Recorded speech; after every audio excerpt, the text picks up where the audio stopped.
The barn door slammed shut behind him, and Silas Granger heard the iron bolt slide home with a sound like a rifle being cocked. He turned slow and careful to find the widow standing there with her back pressed against the wood shotgun in her trembling hands, and something wild and desperate burning in her eyes. The evidence is "They're clear. coming," she whispered. Has the jury "And if you reached a leave verdict now, in the matter they'll of the kill you Stillwater just for felony? being here." Outside, thunder rolled across the Wyoming desert like distant cannon fire. Inside, the darkness pressed close, thick with the smell of old hay and fear, and something else, something that felt like the moment before everything breaks. Before we begin, please subscribe to our channel and stay with us until the very end of this story. Comment below with your city name so I can see how far this tale has traveled. Now, let's begin. The wagon creaked like an old man's bones as Silas Granger guided the mule team down the rutted track that carved through the sagebrush flats. The sun hung low and merciless over the Wyoming territory, turning the dust into copper and the air into something you could chew. He'd been hauling hay for 3 days straight, and his shoulders ached with the weight of labor that never seemed to end. Silas was 32, though his face wore 40. The war had aged him that way, not with lines but with silence. He was tall and lean, with hands calloused from rope and reins, and eyes that had learned not to expect much from the world. His beard was trimmed close, his shirt patched at the elbows, and his hat had lost its shape somewhere between Missouri and here. He carried no gun. Just a knife on his belt, and a letter in his pocket he hadn't opened in 2 years. The Voss Ranch sat at the end of a long, lonely road, marked only by a weathered sign leaning sideways in the dirt. When he crested the last ridge, Silas pulled the team to a halt and stared. The place looked half dead. Fences sagged or lay flat in the dust. The barn's roof had a hole the size of a wagon wheel. The house, a squat, rough-hewn structure with a stone chimney, looked solid enough, but the windows were dark, and the whole property had the stillness of a place that had given up. Silas clicked his tongue, and the mules moved forward. He'd barely reached the barn when the door to the house swung open and a woman stepped out onto the porch with a shotgun leveled at his chest. "That's far enough," she called. Silas pulled the team up and raised both hands, keeping them in plain sight. "Ma'am, I'm not here for trouble. Just delivering the hay your husband ordered. My husband's dead." The words came flat and cold, like stones dropped into still water. Silas let that sit for a moment. The woman was young, maybe 25, maybe younger, but she carried herself like someone who'd been old for a long time. Her dress was faded blue, calico, patched at the hem and dusty at the knees. Dark hair pulled back in a braid. Thin, but not fragile. Her hands didn't shake on the shotgun. "I'm sorry for your loss," Silas said carefully. "But I've got a signed contract and 30 bales of hay that won't unload themselves. If you don't want it, I'll turn around.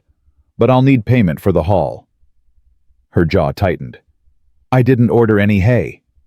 Contract says Martin Voss. This the Voss Ranch." Was. Thunder rumbled in the distance. Silas glanced at the horizon and saw the storm building a dark wall moving fast across the flats. He looked back at the woman. "Ma'am, I've been on the road 3 days. I've got no quarrel with you, but I need to get this load off and find shelter before that storm hits. If you want to point that gun at me the whole time, that's your right. But I'd appreciate it if you'd let me work." She studied him for a long moment, and Silas could see the calculation happening behind her eyes. Finally, she lowered the shotgun, not all the way, just enough. "Unload it in the barn," she said. "Then you go." "Yes, ma'am." He climbed down from the wagon, feeling her eyes on him the whole time. The mules shifted nervously as the wind began to pick up, carrying the smell of rain and electricity. Silas moved to the back of the wagon and started loosening the ropes that held the hay bales in place. The woman stepped off the porch, still holding the shotgun, and walked closer. In the failing light, Silas could see more of her now. The gauntness in her cheeks, the shadows under her eyes, the way her dress hung loose where it should have fit. She looked like someone who'd forgotten how to eat. "How long's he been gone?" Silas asked, keeping his voice neutral, as he hefted the first bale and carried it toward the barn. 3 weeks. Accident? No. Silas set the bale down inside the barn door and turned back for the next one. The woman had moved closer to the wagon now, and she was watching him with an intensity that made his skin prickle. "You always deliver hay with no gun?" she asked. "Don't need one." "Everyone out here needs one." "Maybe." Silas grabbed another bale. "But I've found that not carrying a gun means people are less likely to shoot at you. Or more likely if they think you're easy." "Could be."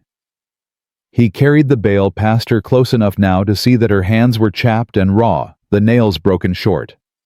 "But I've made it this far." The storm was moving faster than he'd expected. The sky had gone from copper to iron, and the wind was picking up whipping dust devils across the yard. Silas worked quickly stacking the bales inside the barn, while the woman stood watch, the shotgun always pointed somewhere near him, but never quite at him. By the time he hauled the last bale inside, the first fat drops of rain were hitting the dust like bullets. "Storm's here," Silas said, breathing hard. "I'll need to stable the mules before—" "No." He turned to look at her. She'd moved into the barn doorway, blocking it, and her face had gone pale. "Ma'am, you need to go, now. I can't take the team out in this. It's not safe. It's not safe here either." Her voice cracked, and for the first time he saw fear flash across her face, raw and desperate. "Please, just go." Silas took a step toward her. "What are you afraid of?" "Nothing. I just want you gone."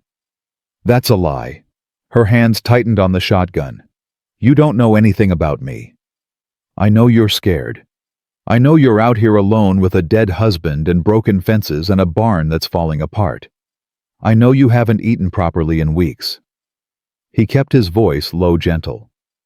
"And I know that whatever you're afraid of, it's not me." The rain started in earnest, then a sudden downpour that hammered the roof and turned the world outside into a gray wall of water.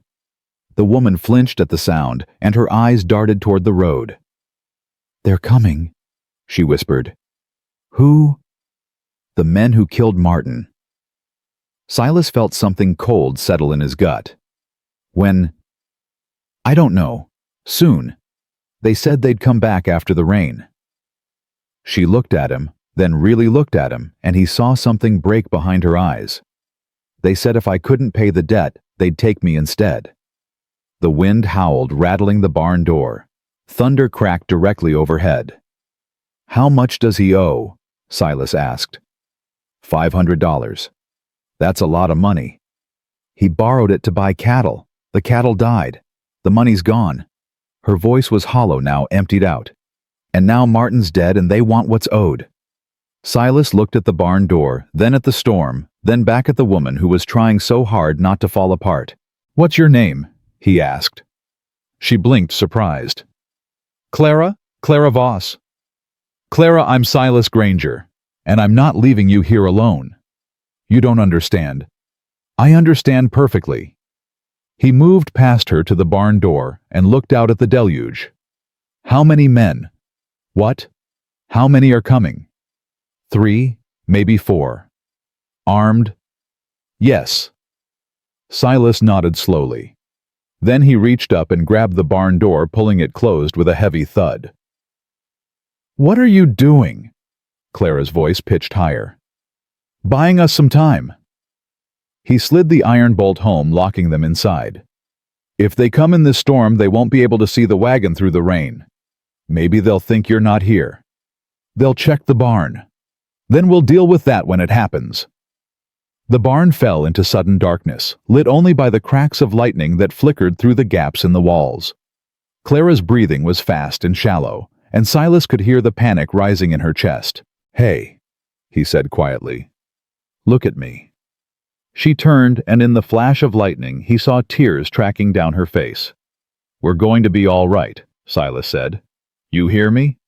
You don't know that." "No, but I've been in worse situations than this, and I'm still here." He kept his voice steady, calm. "Now tell me, do you have any weapons besides that shotgun?" "A rifle in the house, Martin's pistol." "Where's the pistol now?" "I buried it with him." Silas absorbed that. "All right, where's the rifle?" "Above the fireplace." "We'll get it when the storm passes. For now we stay here, stay quiet. If they come, let me talk." "Why are you doing this?" Clara's voice broke. "You don't even know me." Silas was quiet for a long moment. Outside, the rain drummed against the roof like 1,000 urgent fingers. "I know what it's like," he said finally, "to be alone when the wolves come circling." Another flash of lightning lit the barn, and in that brief illumination, Clara saw something in his face that matched the grief and exhaustion in her own. She lowered the shotgun. They stood there in the darkness, two strangers bound together by fear and rain, and the violence that was coming for them both, and waited. The storm raged for an hour. They didn't speak at first. Clara sat on a hay bale near the back wall, the shotgun across her knees, while Silas stood by the door, listening. The barn creaked and groaned under the assault of wind and water, and somewhere in the rafters, a bird called out in distress. When the lightning flashed, Silas could see Clara in fragments, her hands gripping the shotgun, her profile sharp against the darkness, the rise and fall of her shoulders as she breathed. "You said your husband borrowed money for cattle," Silas said eventually. "What happened to them?" Clara's voice came out of the darkness, flat and tired. "Poisoned water. We didn't know the creek was bad until it was too late. Lost 40 head in 3 days." "I'm sorry." Martin tried to make it right. He worked himself half to death trying to find a way to pay them back. But they didn't care. They just wanted their money. She paused. And when he couldn't give it to them, they beat him. Silas's hands tightened into fists. How bad? Bad enough that he couldn't get out of bed for a week. Bad enough that when he finally did, he went to town with a pistol and tried to shoot Hollis Briggs. Briggs, the man he owed, owns half the county and wants the other half. Martin missed. Briggs's men didn't.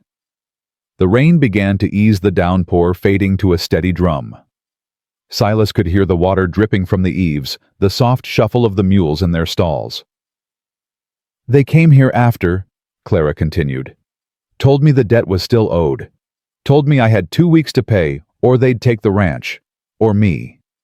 Her voice went cold. "Said they'd be generous about it. Said I could work off the debt on my back in Briggs's saloon." Silas felt rage kindle in his chest, not the hot, wild kind, but the slow, cold burn that settled into your bones and stayed there.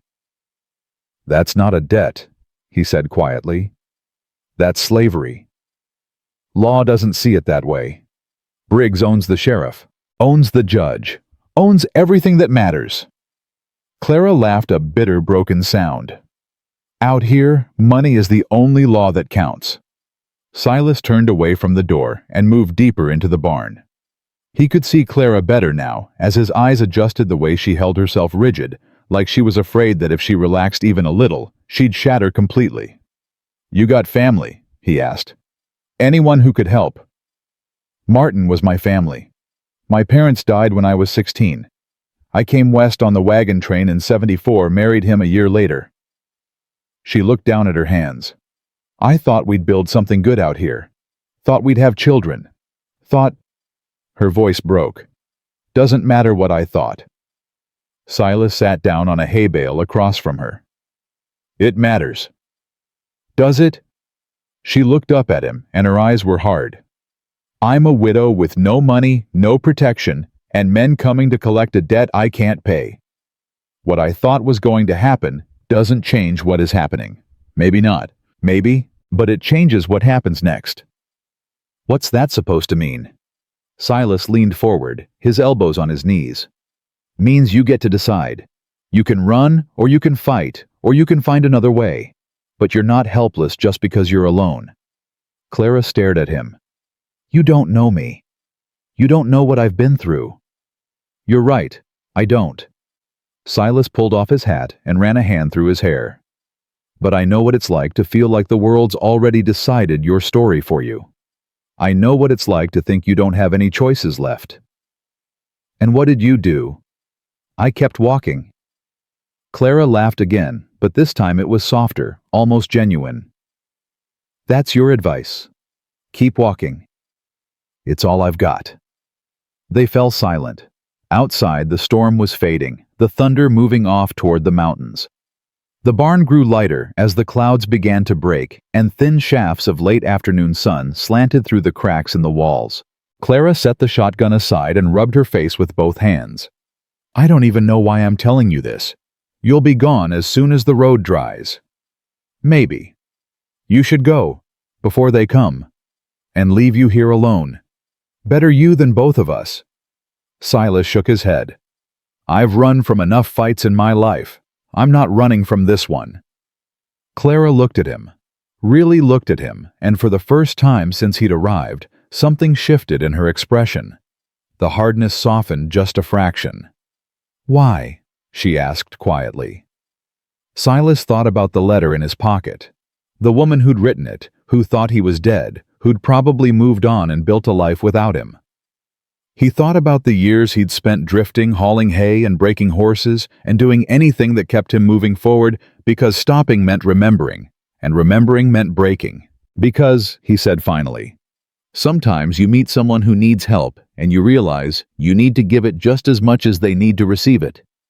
Clara's eyes shimmered, but she didn't cry. She just nodded once and looked away. They left the barn as the sun began to set, painting the sky in shades of orange and blood. The storm had left the ground muddy and treacherous, and the air smelled clean and sharp, the way it always does after a hard rain. Silas helped Clara move the mules into the small corral behind the barn, then checked the wagon to make sure everything was secure. The road was a mess. Deep ruts filled with water, the whole track turned to soup, but the storm had washed the dust from the air, and the light that came through the clouds was soft and golden. Clara watched him work her arms across the shotgun leaning against the fence beside her. You said you've been in worse situations, she said. What did you mean? Silas didn't answer right away. He finished tying off the last rope and straightened, looking out at the horizon. I was at Shiloh, he said quietly. After that, everywhere else felt easy. Clara went very still. The battle? Yes. How old were you? 19. She absorbed that. I'm sorry. It was a long time ago. Doesn't mean it doesn't hurt. Silas looked at her then, and something passed between them, an understanding wordless and complete. No, he agreed. It doesn't. They walked back to the house together, moving through the fading light. Clara pushed open the door and gestured for him to follow. Inside the house was small but well kept. A single room with a stone fireplace, a rough-hewn table, a narrow bed pushed against the far wall. Everything was clean, everything in its place. But there was a sadness to it, the sadness of a home that had been built with hope and was now just shelter. Clara lit a lamp and set it on the table. The rifle hung above the fireplace just as she'd said. Silas reached up and took it down, checking the chamber. Loaded. When did they say they'd come? He asked. After the rain. That's what Briggs's man said. Could mean tonight. Could mean tomorrow. Could mean never if we're lucky. Silas set the rifle on the table. We should eat. Then we take turns keeping watch. Clara nodded and moved to the small stove in the corner. She worked in silence, her movements efficient, and practiced slicing bread, heating water for coffee, setting out the last of what looked like venison jerky. They ate without speaking, the lamplight casting long shadows on the walls. Outside, the night settled in, and the coyotes began to call in the distance. When they finished, Clara cleared the plates and stood by the window, looking out into the darkness. What if they don't come tonight? She asked. Then we wait. And tomorrow? Same. She turned to face him. You can't stay here forever. I can stay as long as you need me to. Clara shook her head. You don't owe me anything. I know. Then why? Because, Silas said, standing and moving to the fireplace. I'm tired of being alone. The words hung in the air between them, raw and honest. Clara stared at him, and for a moment, he thought she might cry. But she didn't. She just crossed the room and sat down at the table, her hands folded in front of her. Tell me about the war, she said quietly. Silas hesitated. No one ever asked him about the war.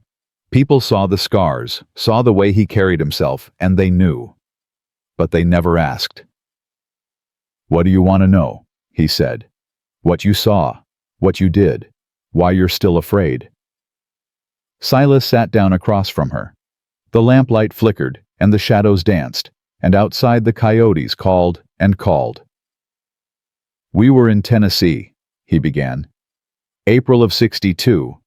I was just a boy, didn't know anything about killing, about what it does to you.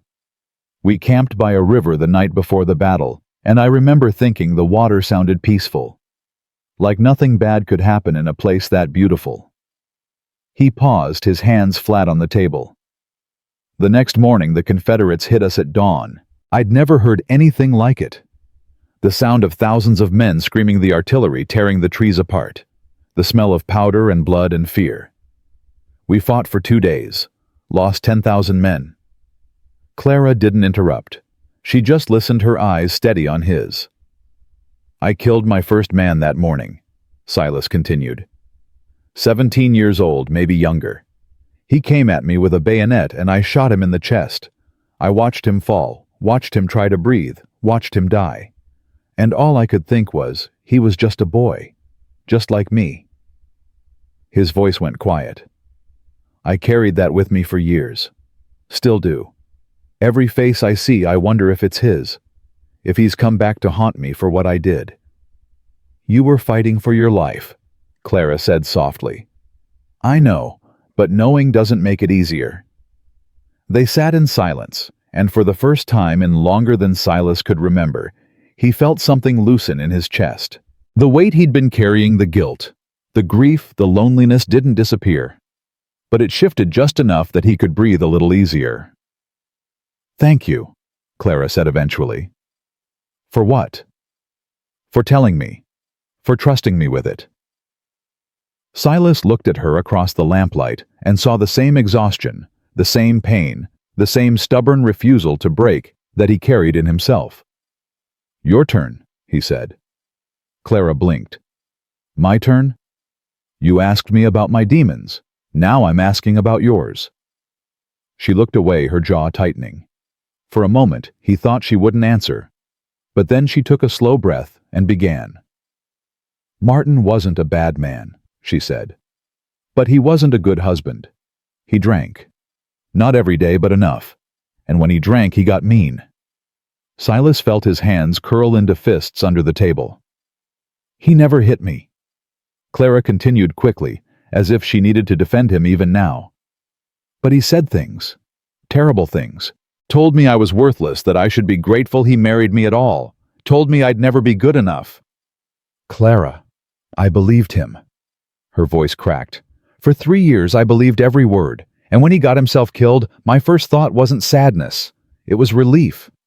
She looked up at Silas, her eyes wet. What kind of person does that make me? A human one, Silas said simply. Clara shook her head. I should have mourned him. I should have felt something. You did feel something. You felt free. The word hung between them like a benediction. Clara covered her face with her hands, and this time she did cry, not loudly, not dramatically, just quiet, wrenching sobs that shook her whole body. Silas stood and moved around the table, kneeling beside her chair. He didn't touch her, didn't try to comfort her with empty words. He just stayed close present, a witness to her grief. When the tears finally stopped, Clara lowered her hands and looked at him. I don't know how to do this, she whispered. I don't know how to start over. Neither do I, Silas said. But maybe we can figure it out together.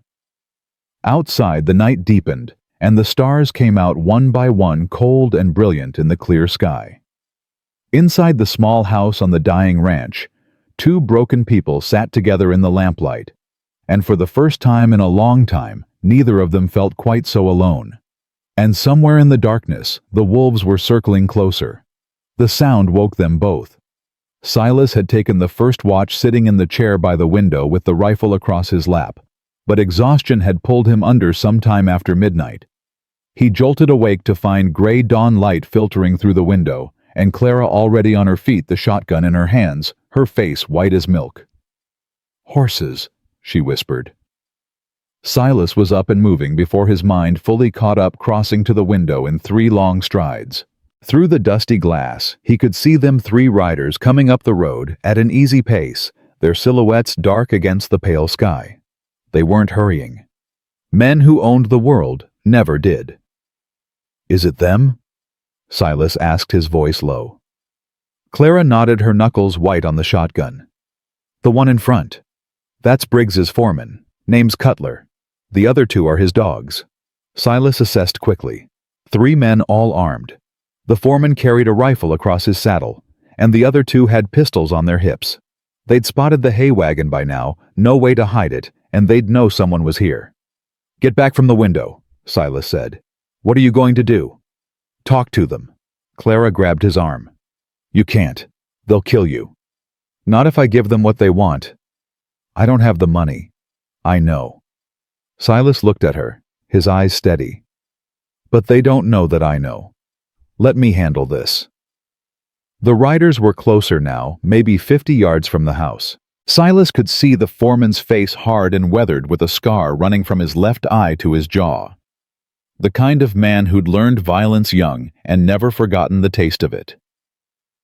Silas set the rifle against the wall and moved to the door. Clara followed, panic rising in her voice. "Silas, please. Stay inside. If shooting starts, get down and stay down." He opened the door and stepped out onto the porch before she could argue further. The morning air was cool and still, the world washed clean by last night's storm. The riders pulled up about 20 feet from the house, their horses snorting and stamping in the mud. The foreman, Cutler, looked Silas up and down, with the casual contempt of a man evaluating livestock. "You're new," Cutler said. His voice was rough like gravel scraped over iron. "Where's the widow?" "Inside," Silas said evenly. "And she's busy. You want to state your business, or are you just here to admire the view?" One of the other men laughed, a mean, sharp sound. Cutler didn't. "Funny man," Cutler said. "Who are you?" "Name's Granger. I'm here delivering hay."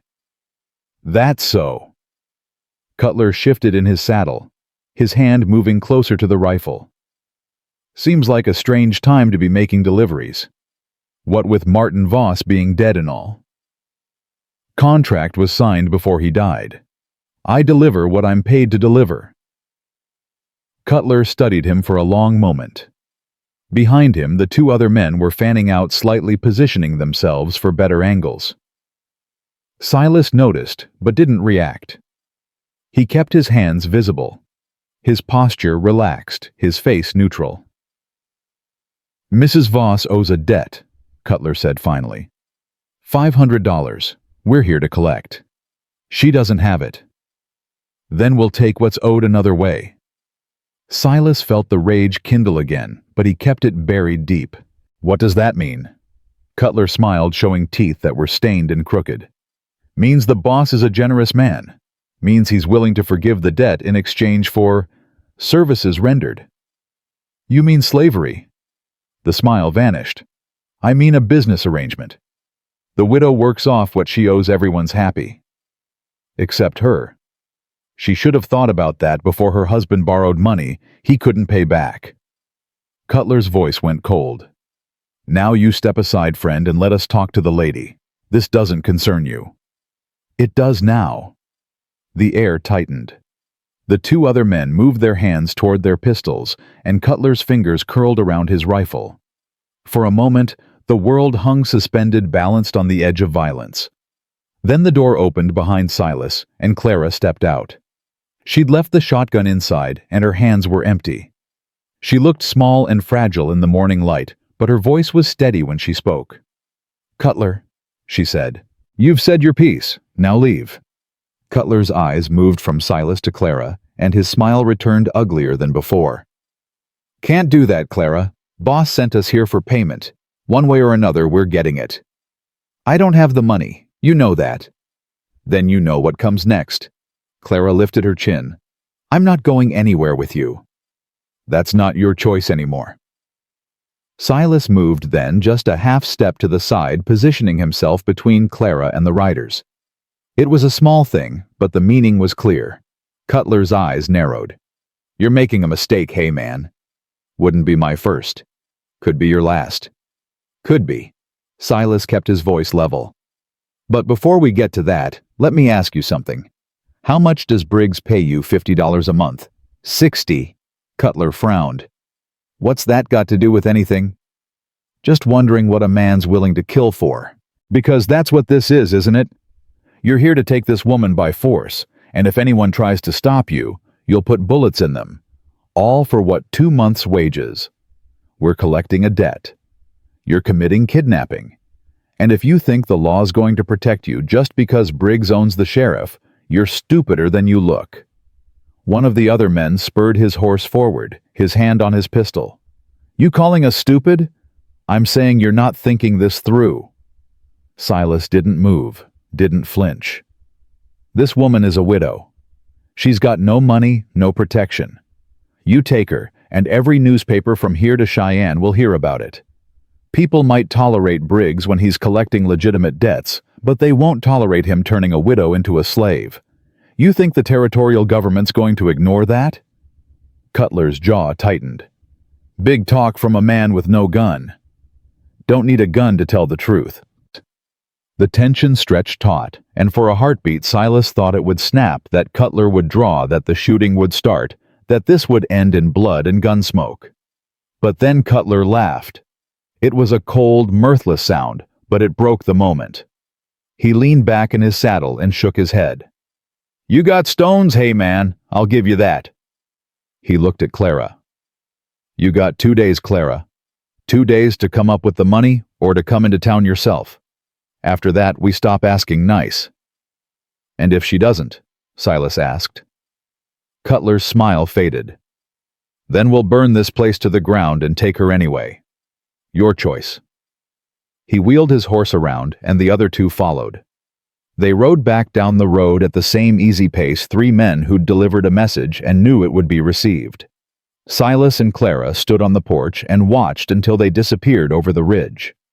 When they were gone, Clara's knees buckled, and Silas caught her before she fell. "I've got you," he said quietly. "I've got you."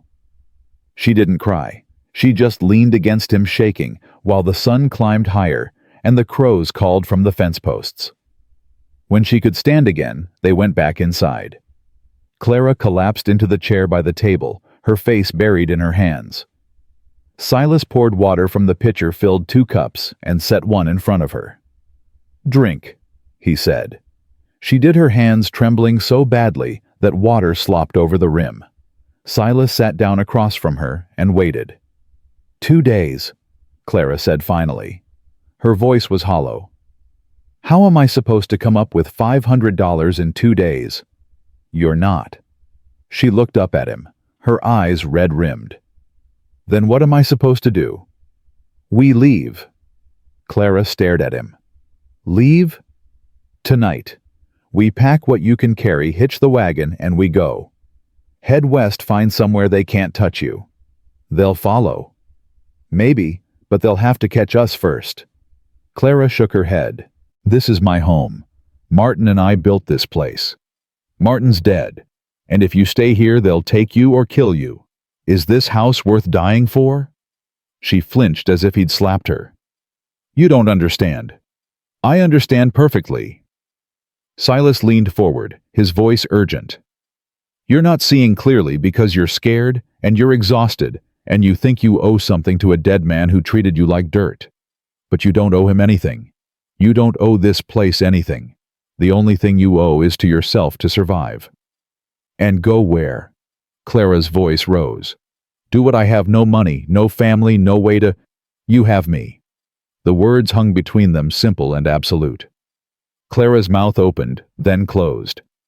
She looked at Silas like she was seeing him for the first time, really seeing him, not just the stranger who'd delivered hay, but the man who'd stayed, who'd stood between her and violence, who was offering her a way out when there shouldn't be one. Why? She whispered. Why would you do this for me? Silas thought about the letter in his pocket again. The life he'd left behind, the woman who'd loved him, once the future, that had burned away in the smoke and blood of a Tennessee battlefield. He thought about the years since drifting, working, moving from town to town, because stopping meant thinking, and thinking meant breaking. Because, he said slowly, maybe I'm tired of running alone. Clara's eyes filled with tears. I can't ask you to. You're not asking.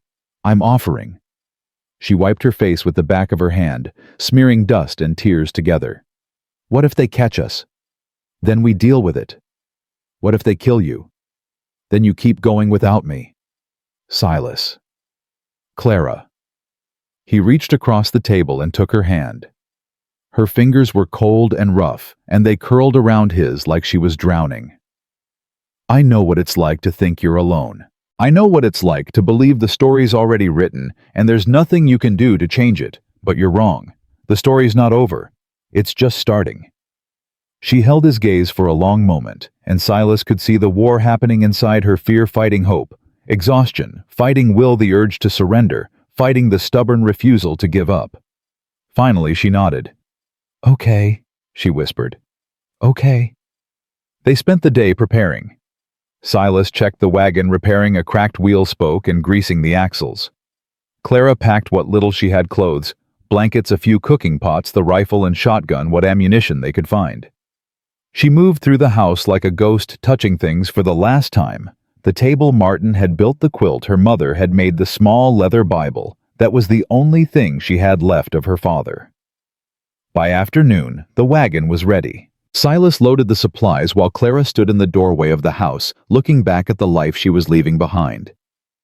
You don't have to do this, Silas said quietly, coming to stand beside her. Yes, Clara said. I do. She stepped inside one last time and emerged with a small wooden box. Inside, Silas could see papers, the deed to the ranch, her marriage certificate, a few letters. She also pulled out a ring, her wedding band, and looked at it for a long moment. I should have buried this with him, she said. Why didn't you? Because I thought I might need to sell it. She closed her fist around the gold band. Stupid, right? Like one ring could solve anything. It's not stupid, it's practical. Clara looked at him, something shifting in her expression. Then she walked to the apple tree by the side of the house, the only tree on the property, stunted and half dead, but still standing. She knelt at its base and began to dig with her bare hands, scooping dirt and rocks until she had a small hole. She dropped the ring inside and covered it over. What are you doing? Silas asked. Leaving it behind. Clara stood and brushed the dirt from her hands. I don't need it anymore, and I don't want to carry it with me. Silas understood. Sometimes the only way to move forward was to bury what you'd been and walk away. They hitched the mules as the sun began its descent toward the mountains. The sky turned amber and rose, and the shadows grew long across the yard. Silas helped Clara up onto the wagon seat, then climbed up beside her. Ready? He asked. Clara looked back at the house one more time. The windows were dark, the door closed, the whole place already beginning to look abandoned. In a few months, the desert would reclaim it. The wind would tear at the roof, the sage would grow through the floorboards, and it would be like they'd never been here at all. Ready, she said. Silas clicked his tongue and the mules started forward. The wagon creaked and rolled, and they headed west, away from the dying ranch, away from the debt and the violence, and the men who were coming to collect. Behind them, the sun set, and the shadows swallowed everything they'd left behind. They traveled through the night, following the old emigrant road that cut across the high desert.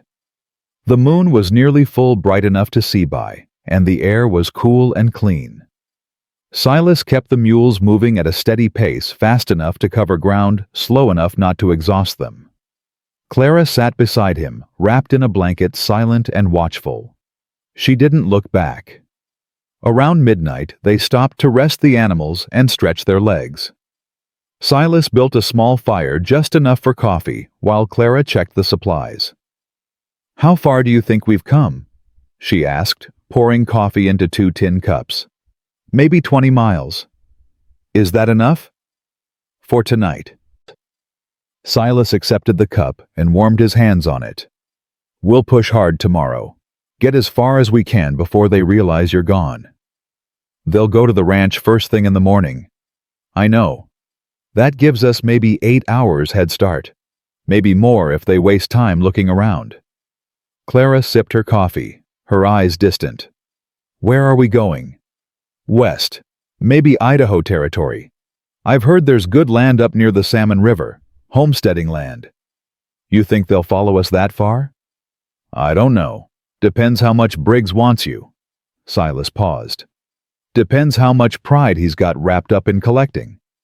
He won't let it go. Men like him never do." "Then we stay ahead of him." They sat in silence, drinking their coffee and listening to the night sounds, the coyotes in the distance, the soft shuffle of the mules, the fire crackling as it burned down to embers. "Can I ask you something?" Clara said eventually. "Sure." "That letter in your pocket, the one you keep touching when you think I'm not looking. Who's it from?" Silas went very still. He'd forgotten how observant she was, how she noticed things most people missed. "Her name was Rachel," he said finally. "We were engaged before the war." I left for Tennessee in '62. Told her I'd be back in a few months, that the fighting would be over by Christmas." He laughed bitterly. "I was wrong.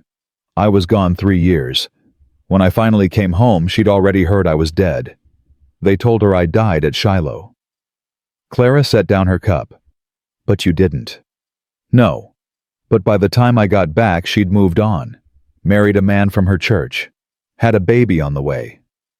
Silas pulled the letter from his pocket and stared at it in the firelight. "She wrote me this when she heard I was alive.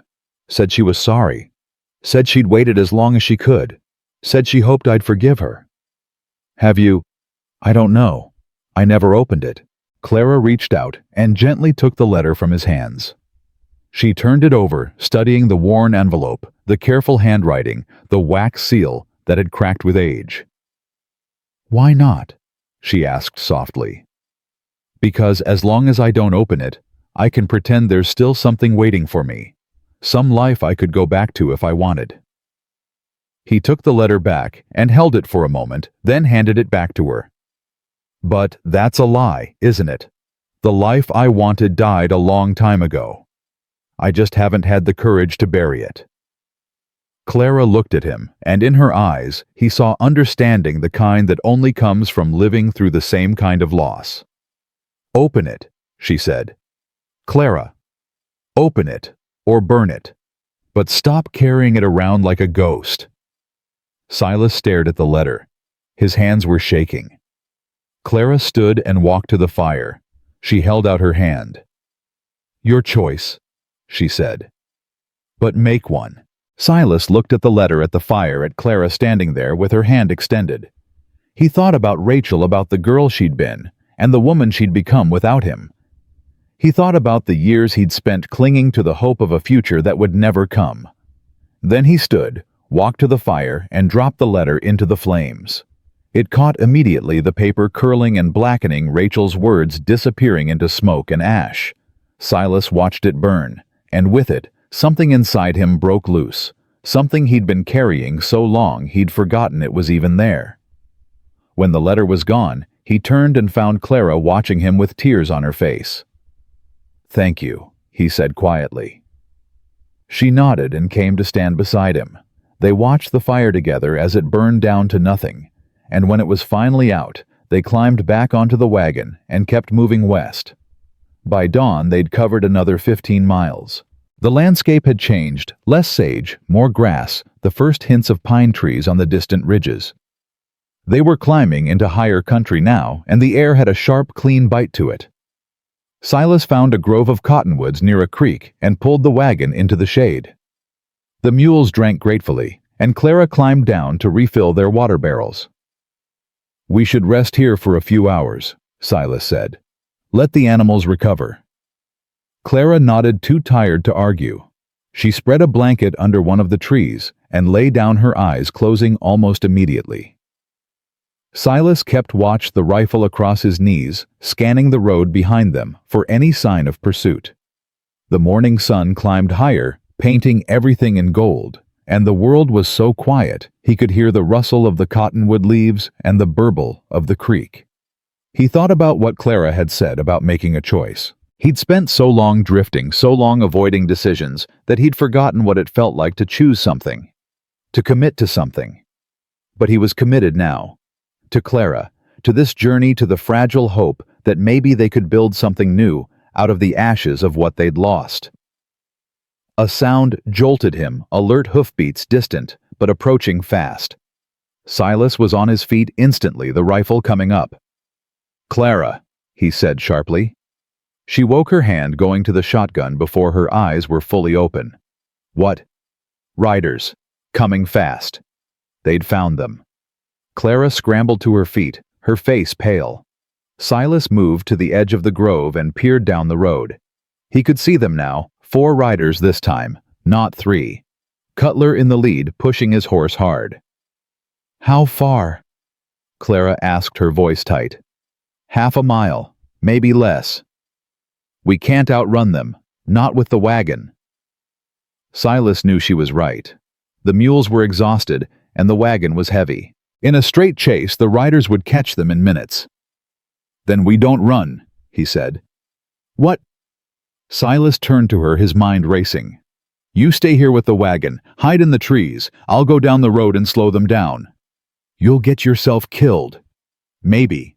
But if I can buy you time, you take the wagon and keep going. Don't stop, don't look back. Get to the next town and find help." Clara grabbed his arm. "Silas, no. It's the only way." "Then we fight them together." Silas looked at her, at the fierce determination in her eyes, the way she held the shotgun like she meant to use it, the stubborn refusal to run that he recognized in himself. "All right," he said. "Together." They positioned themselves behind the wagon, using it as cover. Silas checked the rifle, and Clara loaded both barrels of the shotgun. The hoofbeats grew louder, closer, and Silas could hear Cutler shouting orders to his men. Then the riders crested the ridge, and time seemed to slow. Cutler saw them immediately and yanked his horse to a stop, the other 3 pulling up beside him. For a moment, no one moved. They just stared at each other across 50 yards of empty road, and the air hummed with the promise of violence. Then Cutler grinned. "Thought you could run, Clara," he called. "Thought you could just leave?" "We're not coming back," Clara shouted. "Leave us alone." "Can't do that.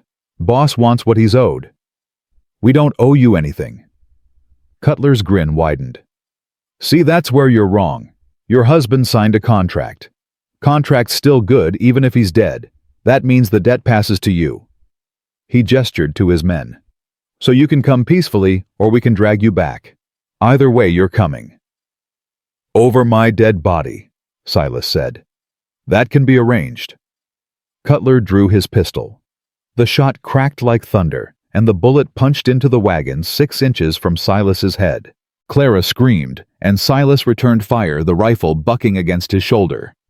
He missed, but the shot was close enough that Cutler's horse reared, nearly throwing him. The other riders spread out, taking cover behind rocks and scrub. More shots rang out, pistols and rifles, the sound sharp and violent in the quiet morning. Silas worked the rifle's lever, firing and reloading, trying to keep them pinned down. Beside him, Clara fired the shotgun, the blast deafening. One of the riders cried out and went down, clutching his shoulder.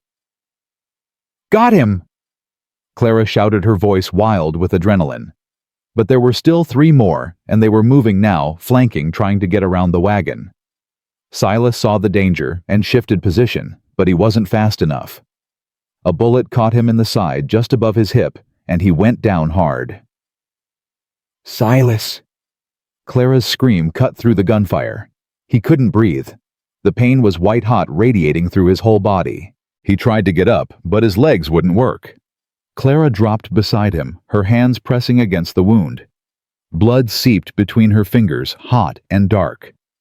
"Stay with me," she was saying, her voice breaking. "Stay with me, Silas. Please." The riders were coming closer. Silas could hear their boots crunching on the gravel. He tried to speak, but his mouth wouldn't form the words. Clara grabbed the rifle and fired blindly, screaming something he couldn't understand. The riders scattered, and for a moment there was silence.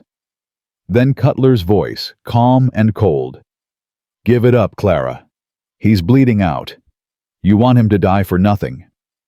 Clara looked down at Silas, and he saw the decision forming in her eyes, the terrible calculus of survival. "Go," he managed to whisper. "No. Go. Not without you." She stood and fired again, and this time someone else cried out. Cutler cursed, and Silas heard him ordering his men to fall back. The world was fading now, everything going gray at the edges. Clara's voice seemed to come from very far away, and the pain was everywhere and nowhere at once. The last thing he heard before the darkness took him was the sound of hoofbeats, not approaching this time, but retreating, and Clara crying his name. Silas woke to pain and the smell of wood smoke. His side was on fire, every breath a knife twisting deeper. He tried to move and gasped, his vision swimming. Above him, cottonwood branches swayed against a sky that was too bright, and somewhere close by, someone was crying. "Clara," he tried to say, but it came out as barely a whisper. The crying stopped. A moment later, her face appeared above him, pale, streaked with dirt and tears, but alive. Her hands touched his face, his neck, feeling for his pulse. "You're awake," she breathed. "Thank God you're awake." "What happened?" "You got shot. You've been out for hours." Her voice cracked. "I thought you were going to die." Silas tried to sit up, and the world tilted dangerously. Clara's hands pressed him back down, firm but gentle. "Don't move. The bullet went through, but you lost a lot of blood. Cutler, gone. They left after I shot one of them. I think they thought you were dead." She wiped her eyes with the back of her hand. "I bandaged you as best I could, but we need to get you to a doctor." "No doctor." Silas forced the words out through gritted teeth. "They'll find us. We keep moving." "You can barely breathe." "I can ride. Help me up." Clara stared at him like he'd lost his mind. "Silas, you'll bleed to death." "I'll bleed to death here or on the road. Either way, we're not staying." He grabbed her arm, his grip weak but desperate. "Please. We've come too far to stop now." She looked at him for a long moment, and he saw the war happening behind her eyes again, the desire to keep him safe, fighting against the knowledge that safety was a luxury they couldn't afford. Finally, she nodded. Getting him into the wagon was agony. Every movement sent fresh waves of pain through his side, and by the time Clara had him settled in the back among the blankets and supplies, Silas was covered in sweat and trembling. She made him drink water, then climbed up onto the driver's seat and took the reins. "Where?" she asked. "West. Keep going west." The wagon lurched forward, and Silas bit down on a scream. He lay in the back, staring up at the sky, feeling the blood seeping through the bandages Clara had wrapped around his torso. He thought about dying, about whether it would hurt, about whether Clara would be able to bury him, or if she'd just have to leave him by the side of the road. He thought about his mother who'd died when he was 12. About his father, who'd never recovered from losing her, and had drunk himself to death by the time Silas was 16. About Rachel, who'd loved him once and had moved on when the world told her he was gone. He thought about Clara and the way she'd stood over him with that shotgun, refusing to let the wolves take either of them. If he was going to die, at least, it would be for something that mattered. The hours bled together. Silas drifted in and out of consciousness, pulled under by pain and exhaustion, then dragged back by the jolting of the wagon and Clara's voice calling his name. She stopped twice to check his bandages and force more water down his throat, her hands steady, even though he could see the fear in her eyes. By evening, they'd reached a small settlement barely more than a trading post, and a handful of buildings clustered around a crossroads. Clara pulled the wagon up to the trading post and climbed down, moving stiffly. Silas heard voices, Clara asking about a doctor, a man's gruff response, then Clara's voice rising urgent and desperate. A few minutes later, she was back with an older man in tow, his face lined and weathered, his hands carrying the permanent stains of someone who worked with leather and tobacco. "Let me see him," the man said. Clara pulled back the blankets exposing Silas's blood-soaked bandages. The man whistled low. "That's a hell of a wound. How long ago?" "This morning," Clara said. "He's lucky to be alive. Bullet go through—" "Yes." "Good. Means I don't have to dig for it." He looked at Clara. "I'm not a doctor, but I've patched up enough men in my time. I can clean it and stitch him up, but he needs rest. Real rest. A week at least." "We don't have a week," Silas said, his voice rough. The man looked down at him. "Son, you don't have a choice. You keep moving in this condition, you'll be dead by morning." "We can't stay." "Why not?" Clara and Silas exchanged a look. The man saw it and nodded slowly. "Someone's chasing you," he said. It wasn't a question. Silas didn't answer, and the man didn't press. He just sighed and straightened up. "All right, here's what we'll do. I'll patch you up, and you can rest here tonight. In the morning, if you can sit a horse, I'll give you directions to the next town. It's about 30 miles north, and they've got a real doctor there, but if you try to leave tonight, you'll die, and your lady friend here will be on her own. That what you want?" Silas closed his eyes. Every instinct screamed at him to keep moving to put more distance between them and Cutler, but his body was failing. He couldn't protect Clara if he was dead. "One night," he said finally. The man nodded. "One night." He sent Clara inside to fetch supplies while he helped Silas out of the wagon and into a small room behind the trading post. The room was spare, a narrow bed, a chair, a table with a basin and pitcher. But it was clean, and after days on the road, it felt like a palace. The man introduced himself as Henry Boone, and he worked quickly and efficiently, cutting away Silas's blood-soaked shirt and unwrapping Clara's makeshift bandages. The wound was ugly, a ragged hole just above Silas's hip, surrounded by bruised and inflamed flesh. Blood oozed steadily from it, and when Henry pressed around the edges, Silas nearly passed out from the pain. "You're lucky it missed anything vital," Henry said. "Another few inches to the right and you'd be dead already." He cleaned the wound with whiskey, and Silas did pass out.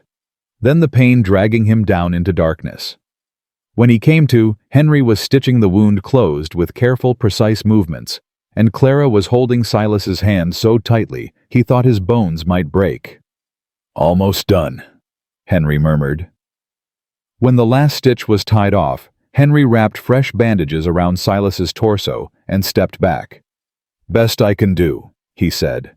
"Keep it clean, change the bandages twice a day, and for God's sake don't do anything stupid like getting shot again." "I'll try," Silas said weakly. Henry looked at Clara. "You know how to change bandages?" "I do now." "Good. He'll need your help." Henry wiped his hands on a rag and moved toward the door. "I'll bring you some food. You both look like you haven't eaten in days." After he left, Clara collapsed into the chair beside the bed and buried her face in her hands. Her shoulders shook, and Silas realized she was crying, not the quiet, controlled tears she'd shed before, but deep, wrenching sobs that seemed to come from somewhere beyond grief. "Hey," Silas said softly. "Hey, it's all right." "It's not all right." Clara looked up at him, her face ravaged. "You almost died. You almost died because of me." "I didn't die." "But you could have. You should have." She wiped her face angrily. "I should have just gone with them. I should have let them take me and saved you." "Clara, stop." Why, it's true. This is all my fault. Martin's debts, the men chasing us, you getting shot, all of it. You'd be safe right now if you'd just delivered that hay and left. Maybe, Silas said. But I'd also be alone. I'd be hauling hay from town to town, sleeping in barns, pretending that what I was doing mattered when it didn't.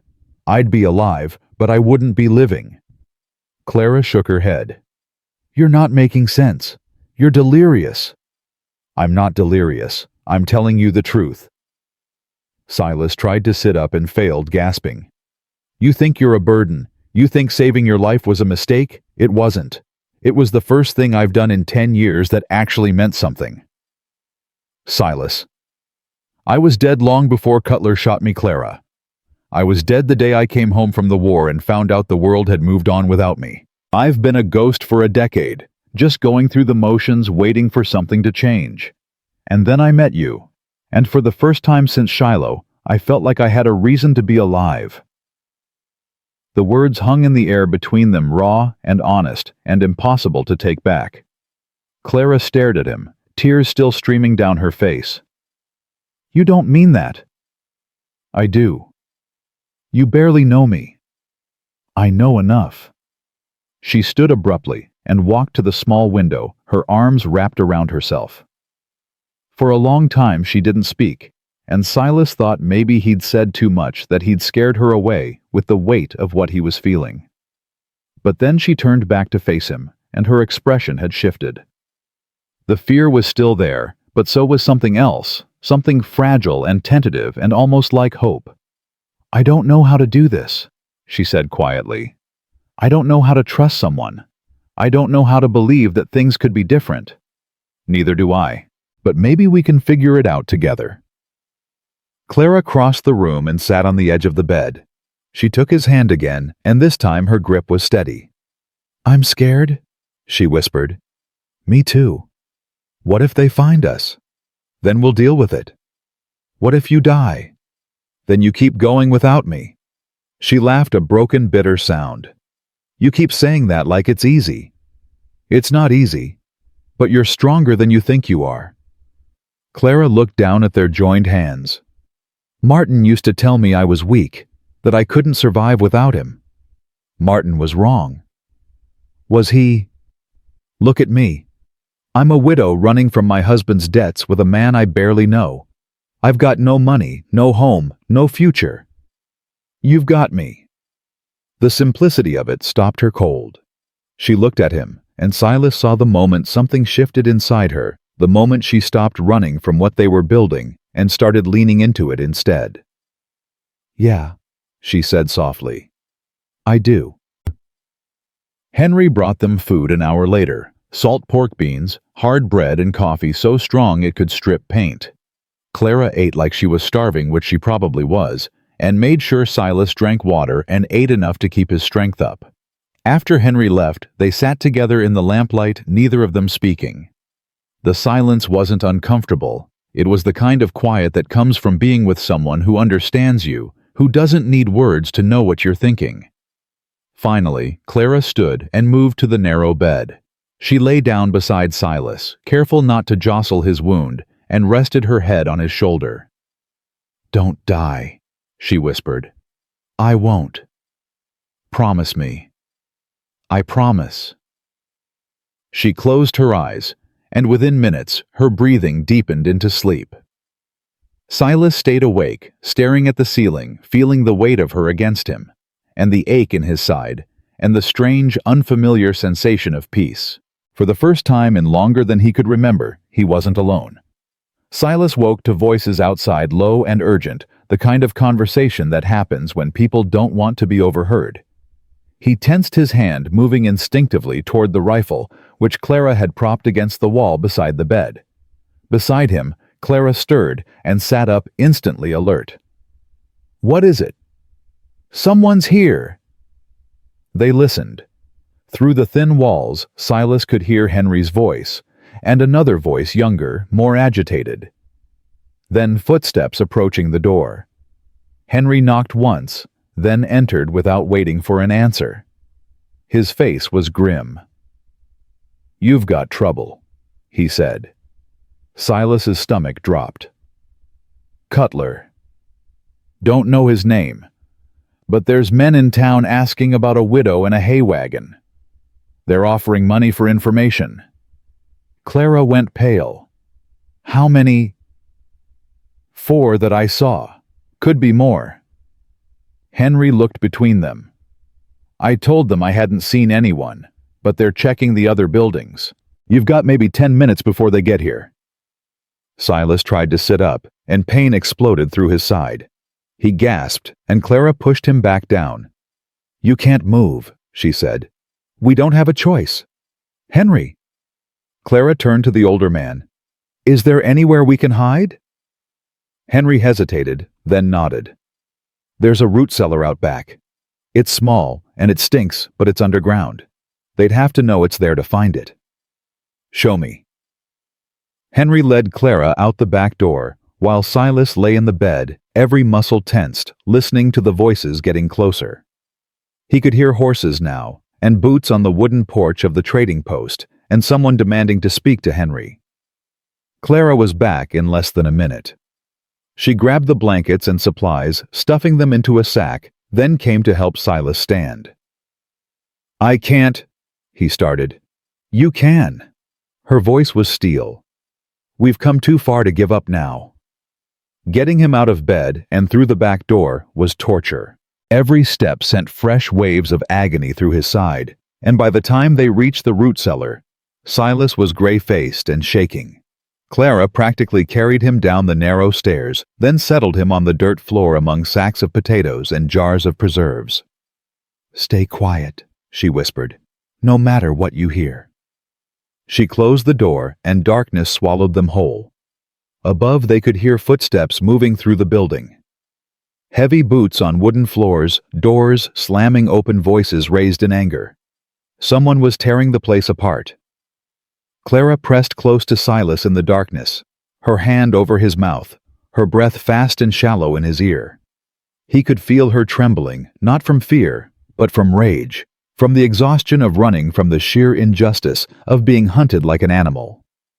The footsteps moved closer. Someone was in the room they'd just left, rifling through their belongings. Silas heard a crash as something was knocked over, then Cutler's voice cold and furious. Where are they, old man? Henry's voice calm and steady. I told you. I haven't seen anyone. You're lying. We tracked them this far. The wagon's got to be here somewhere. Maybe they sold it. Maybe they went on foot. A sharp crack, the sound of a fist hitting flesh. Henry grunted, and Clara's hand tightened on Silas's arm. Don't. Silas breathed into her ear. Don't move. Another crash. Then Cutler's voice again. You've got one more chance, old man. Tell me where they are, or I'll burn this place to the ground with you in it. Go to hell. The sound of a pistol being cocked.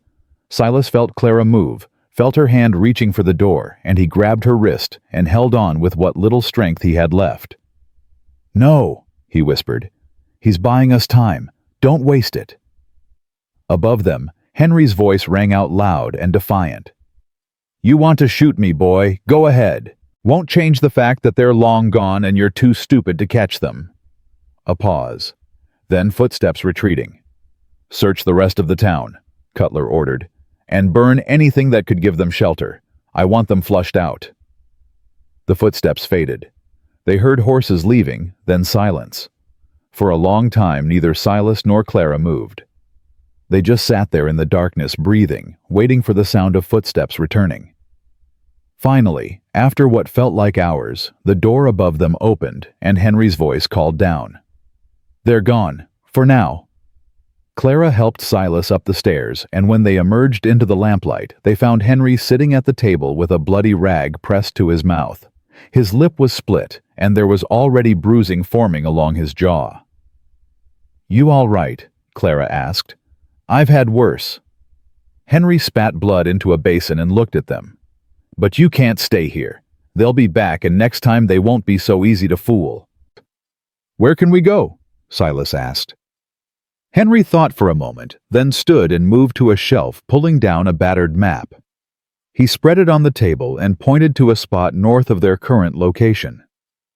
There's a town called Sweetwater Crossing about 40 miles from here. It's got a federal courthouse and a marshal who's not in Briggs's pocket. You get there, you might have a chance." "A marshal won't help us," Clara said bitterly. "The law's already decided whose side it's on." "Not federal law. Federal marshal answers to Washington, not to local cattle barons. And if you can get to him before Briggs does, you might be able to make a case that this isn't a debt, it's extortion." Silas looked at the map, calculating distances and timelines. 40 miles in our condition will take 2 days, maybe 3. "Then you'd better get moving." Henry folded the map and handed it to Clara. "There's a back trail that runs parallel to the main road. It's rougher, but it's less traveled.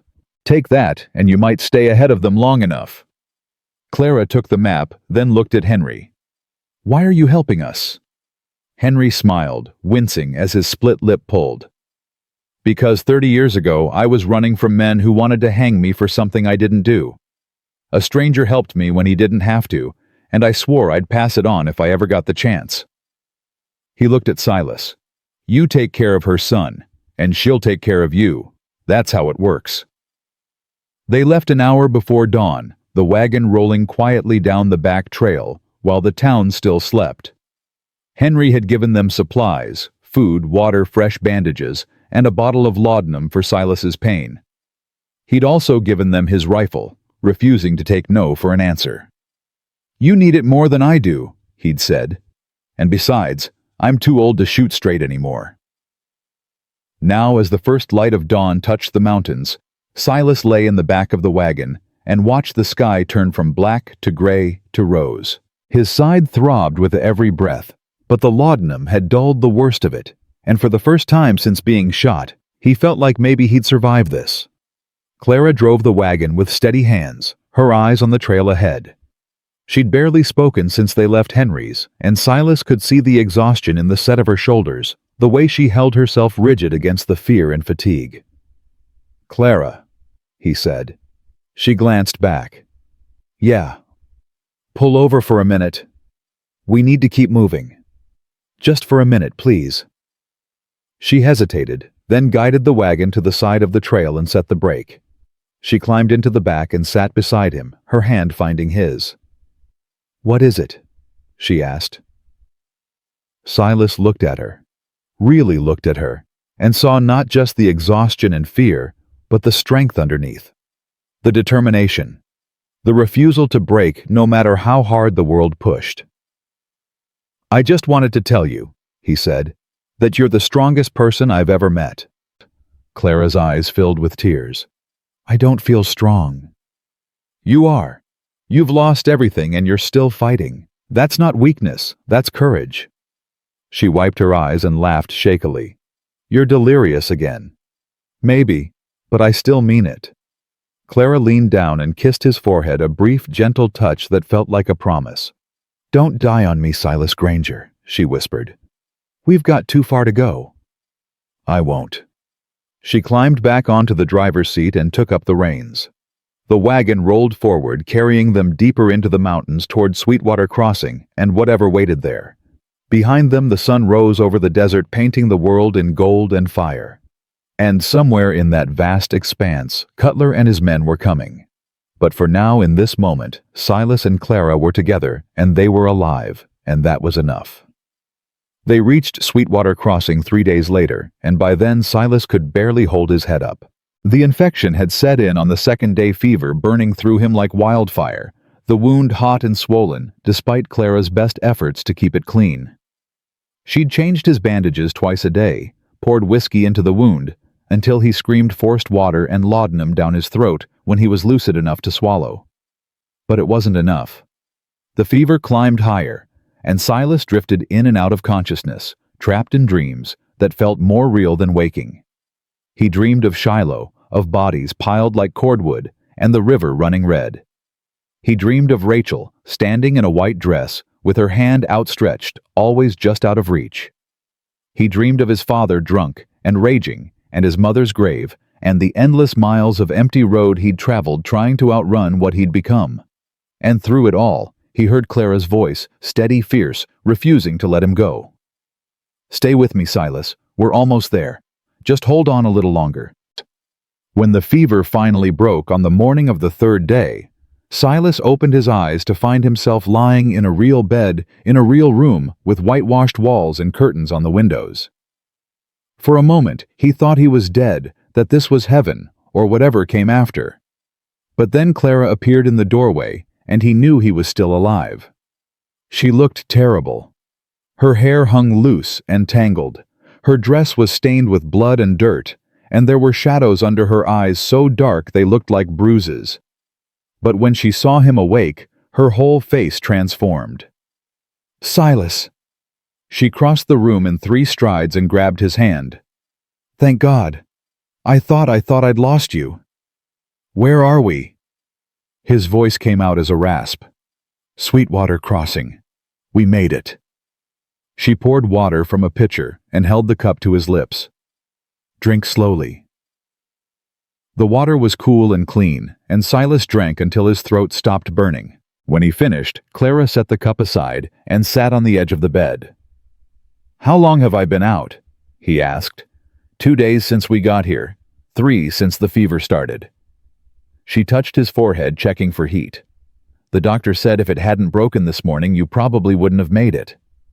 Silas absorbed that. "We need to find the federal marshal." "Already did. He's downstairs talking to the doctor right now." "Did you tell him about Cutler?" "Everything. About Martin's debt, about Briggs, about them chasing us, and you getting shot." Clara's jaw tightened. "He said he'd investigate, but he can't make any arrests without evidence." "What kind of evidence?" "The kind we don't have. Witnesses' documents, proof that Briggs is extorting people instead of collecting legitimate debts." She stood and walked to the window, her arms crossed. "He said without that, it's just your word against Briggs's. And Briggs is a respected businessman with half the county on his payroll." Silas felt something cold settle in his chest. "So, we ran for nothing?" "No, we ran to stay alive." Clara turned to face him. "The marshal said if we can get witnesses, people Briggs has hurt people willing to testify, he can build a case. But it'll take time." "Time we don't have." "I know."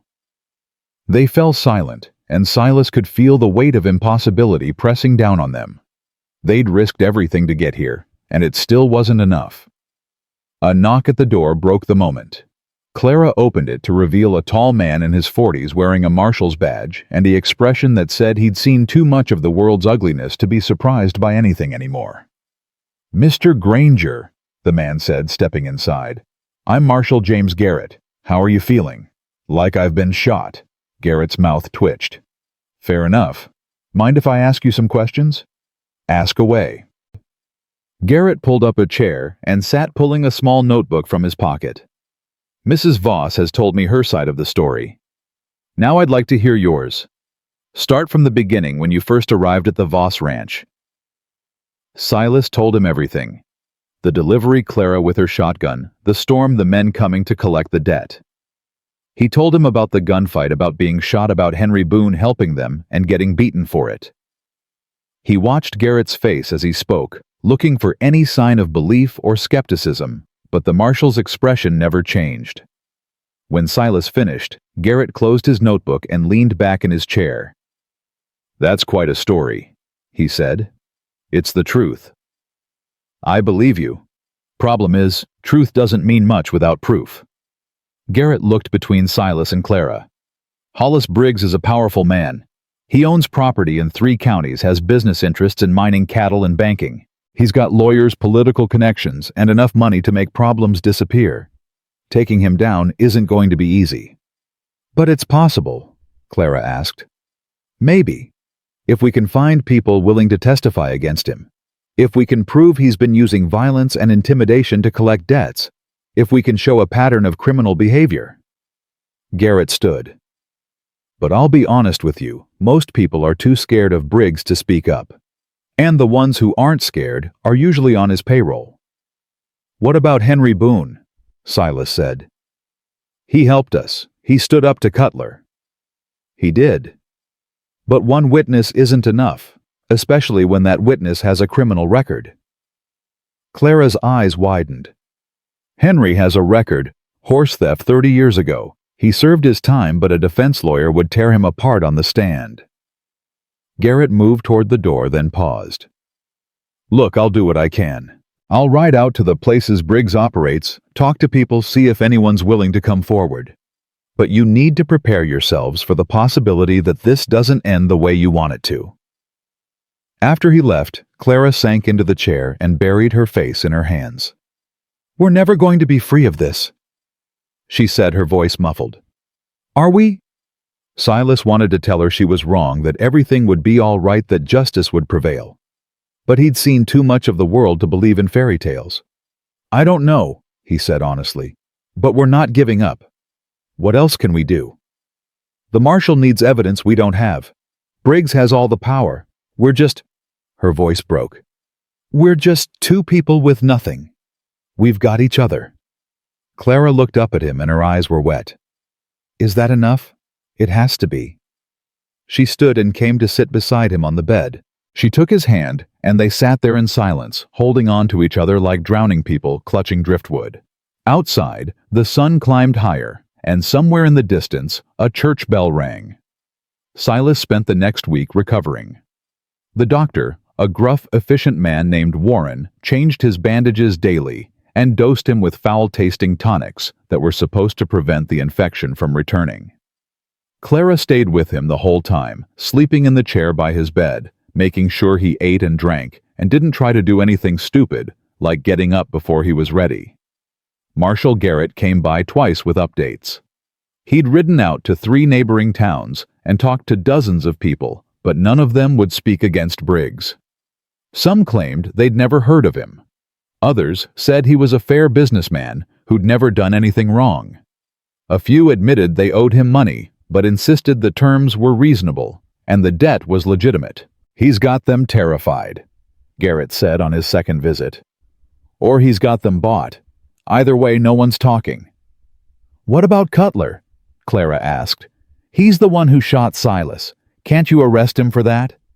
I would if I could find him, but Briggs claims he doesn't know anyone by that name, and none of the witnesses from the trading post will testify that they saw him. Garrett rubbed his face wearily. I'm sorry. I'm doing everything I can, but it's not enough. After he left, Silas lay in the bed and stared at the ceiling, feeling the walls closing in. We could run again, Clara said quietly. Go further west. Maybe Idaho, maybe Oregon. Start over where Briggs can't reach us. And what happens when someone else comes looking? What happens the next time you can't pay a debt or someone decides they want what's yours? Silas turned his head to look at her. We can't spend the rest of our lives running, Clara. Then what do we do? Silas thought about the war, about the men he'd seen broken by violence, about the ones who'd survived by learning when to fight and when to walk away. He thought about his father, who'd fought the world until it killed him, and his mother, who'd endured until she couldn't anymore. We tell our story, he said finally. Publicly, loudly. We make it so big that Briggs can't make it disappear. Clara frowned. How? There's a newspaper in town. I saw the sign when we came in. We go to them, we tell them everything, and we make sure the whole territory knows what Briggs is doing. You think a newspaper is going to go up against the most powerful man in the county? Maybe not, but journalists are like vultures. They're attracted to blood. And a story about a widow being hunted by debt collectors, about a man getting shot trying to protect her, about a corrupt businessman using violence to extort people. That's blood in the water. Clara was quiet for a long moment. What if it doesn't work? What if Briggs just sues them for libel or buys them off? Then at least we tried. At least we didn't go quietly. She looked at him, and something shifted in her expression, a hardening, a decision being made. All right, she said. Let's do it. The newspaper office was a cramped, ink-stained room above a tailor's shop filled with the clatter of a printing press and the smell of hot metal and paper. The editor was a woman in her 50s named Judith Brennan, with steel gray hair pulled back in a severe bun and eyes that looked like they'd seen every kind of human ugliness and refused to be shocked by any of it. She listened to their story without interrupting, her pen moving steadily across her notepad. When they finished, she set the pen down and looked at them. "This is quite an accusation," she said. "You're saying Hollis Briggs is running an extortion racket under the guise of debt collection." "That's exactly what I'm saying," Clara replied. "And you have proof." "We have our testimony. We have Henry Boone's testimony. We have Silas's gunshot wound," which could have come from anywhere. Judith leaned back in her chair. "Don't get me wrong, I believe you. I've heard rumors about Briggs for years. But rumors aren't facts, and facts are what I need to print this story without getting sued into oblivion." "What kind of facts?" Silas asked. "Financial records showing inflated interest rates, contracts with illegal terms, witnesses who can testify to threats or violence. Something concrete that proves Briggs is breaking the law." Judith tapped her pen against the desk. "Without that, this is just your word against his, and his word carries a lot more weight in this territory than yours does." Clara's hands clenched into fists. "So we're just supposed to stay silent? Let him keep hurting people?" "I didn't say that." Judith stood and moved to a file cabinet, pulling out a thick folder. She dropped it on the desk with a heavy thud. "I've been collecting stories about Briggs for 3 years. Debts that couldn't possibly be paid back. Families losing their land. Men disappearing after threatening to go to the authorities. I know what he is, but knowing and proving are two different things." She opened the folder, and Silas saw pages and pages of notes, clippings, testimonies, a mountain of evidence that added up to nothing because no one would stand up and fight. "What we need," Judith continued, "is someone brave enough or desperate enough to testify publicly. Someone Briggs can't intimidate or buy off. Someone whose story is so compelling that people have to pay attention." She looked at Clara. "Someone like you." Clara went pale. "You want me to testify?" "I want you to tell your story. In print, in front of a judge, in front of the whole territory if necessary. I want you to be the face of everyone Briggs has hurt." "They'll kill me." "Maybe. Or maybe once your story is public, they won't dare." Judith closed the folder. "Look, I know what I'm asking. It's dangerous, and there's no guarantee it'll work. But if you're willing to stand up and fight, I'll stand with you. I'll print your story, and I'll make sure it spreads far enough that Briggs can't suppress it." Silas reached for Clara's hand. "You don't have to do this." "Yes, I do." Clara's voice was steady now, the fear burned away by something harder and colder. "If I don't, he wins. And I'm done letting men like him win." She looked at Judith. "When do we start?" The story ran 3 days later on the front page of the Sweetwater Gazette. The headline read, "Widow accuses prominent businessman of extortion and murder." Below it was Clara's account, every detail of Martin's death, Briggs's threats, the men who'd hunted them, Silas getting shot. Judith had written it with clinical precision, letting the facts speak for themselves, and she'd ended with a call to action. If Hollis Briggs is truly the honest businessman he claims to be, he will welcome the opportunity to defend himself in court.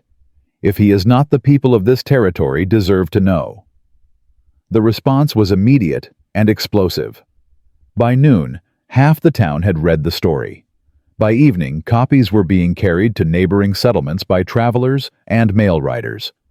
Within 2 days, it had reached Cheyenne, and telegrams started arriving from newspapers in Denver and Salt Lake City, asking for follow-up interviews.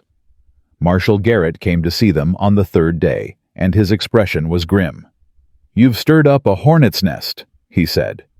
"Briggs is threatening to sue the newspaper, the editor, and both of you for libel.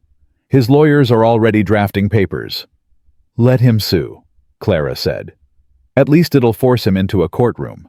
"That's not all. I've received word that Cutler and his men are in town. They're staying at the hotel across the street, and they're making no secret of why they're here." Silas felt his blood run cold. To finish what they started. "Probably. I've got deputies watching them, but there's only so much I can do. If they come after you on the street, it'll be over before we can stop it." "Then we stay inside," Clara said. For how long? Until the trial. Until Briggs gives up. Garrett shook his head. You can't hide forever. We're not hiding, we're making a stand. Garrett looked at her, and something like respect flickered in his eyes. You're either very brave or very foolish, Mrs. Voss. Maybe both. That night, Silas lay awake in the darkness, listening to Clara breathe beside him. His wound had healed enough that he could move without agony, but he was still weak, still vulnerable. If Cutler came for them now, he wouldn't be able to fight. You awake? Clara whispered. Yeah. I'm scared. Me too. She rolled over to face him. What if Judith's wrong? What if making this public just makes Briggs angrier? Then at least everyone will know what he is. At least we won't die in silence. Clara was quiet for a moment. I used to think surviving was enough, that if I could just get through each day without breaking, that was a victory. But now I realize survival isn't living. Living is fighting for something that matters. Living is refusing to let them win. Silas reached out and found her hand in the darkness. We're going to get through this. You don't know that. No. But I believe it. And sometimes belief is all you've got. She moved closer, and he wrapped his arms around her, holding her tight against the fear and the darkness and the violence that was coming for them. I love you, Clara whispered. The words hung in the air, fragile and precious. Silas felt something break open in his chest. Not pain this time, but something warm and terrifying and utterly necessary. I love you too, he said. They held each other as the night deepened, two people who'd found each other in the wreckage of their lives, and neither of them knew if they'd see another morning.